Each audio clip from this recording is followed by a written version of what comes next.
संतोषरूपिणी देवी करुणामृतवर्षिणी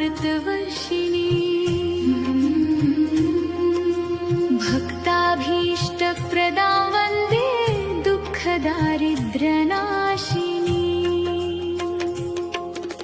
शान्तिदां सुखदां नित्यं मङ्गलानां प्रदायिनी